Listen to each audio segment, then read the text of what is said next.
Hi hello ಎಲ್ಲರಿಗೂ ನಮಸ್ಕಾರ. Welcome back to our YouTube channel.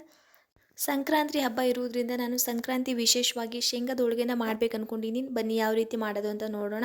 ನಾನಿಲ್ಲಿ ಅರ್ಧ ಕೆ ಜಿ ಆಗುವಷ್ಟು ಶೇಂಗಾ ಬೀಜನ ತೊಗೊಂಡಿದ್ದೀನಿ. ಅರ್ಧ ಕೆ ಜಿ ಶೇಂಗಾಗೆ 1/4 ಕೆ ಜಿ ಆಗುವಷ್ಟು ಎಳ್ಳನ್ನು ತೊಗೊಂಡಿದ್ದೀನಿ. ನಾನಿಲ್ಲಿ ಬಿಳಿ ಎಳ್ಳನ್ನು ಯೂಸ್ ಮಾಡ್ತಿರೋದು. ನಾನು ಎರಡನ್ನೂ ಸೇರಿ ಚೆನ್ನಾಗಿ ಸಪ್ರೇಟಾಗಿ ಹುರ್ಕೊಂಡು ತೊಗೊಂಡಿದ್ದೀನಿ. ತುಂಬ ನಿಧಾನ ಉರಿಯಲ್ಲಿ ಶೇಂಗಾ ಮತ್ತು ಎಳ್ಳನ್ನು ಹುರ್ಕೊಳ್ಬೇಕು, ಆದರೆ ಆವಾಗ ತುಂಬ ಚೆನ್ನಾಗಾಗುತ್ತೆ ಹೋಳಿಗೆ. ಇವಾಗ ನಾನು ಒಂದು ಕಡೆ ಶೇಂಗಾನ ಸಿಪ್ಪ ತೆಗೆದು ಎತ್ತಿಟ್ಕೊಂಡಿದ್ದೀನಿ, ಇನ್ನೊಂದು ಕಡೆ ಹಿಟ್ಟನ್ನು ಕಲಿಸ್ತಾ ಇದ್ದೀನಿ ನಿಧಾನ. ಹೋಳಿಗೆಗೆ ಅಂತ ಹಿಟ್ಟನ್ನು ಕಲಿಸ್ಬಿಟ್ಟು ಅದನ್ನು ಕೂಡ ಎತ್ತಿಡ್ತಾ ಇದ್ದೀನಿ. ಇಲ್ಲಿ ನಾವು ಮೈದಾ ಹಿಟ್ಟು ಕೂಡ ಯೂಸ್ ಮಾಡ್ಬೋದು ಮತ್ತು ಗೋಧಿ ಹಿಟ್ಟು ಕೂಡ ಎರಡು ಯೂಸ್ ಮಾಡ್ಬೋದು. ಎರಡು ಮಿಕ್ಸ್ ಮಾಡಿ ಕೂಡ ಮಾಡ್ಬೋದು, ಚೆನ್ನಾಗಿ ಬರ್ತದೆ ಹೋಳಿಗೆ.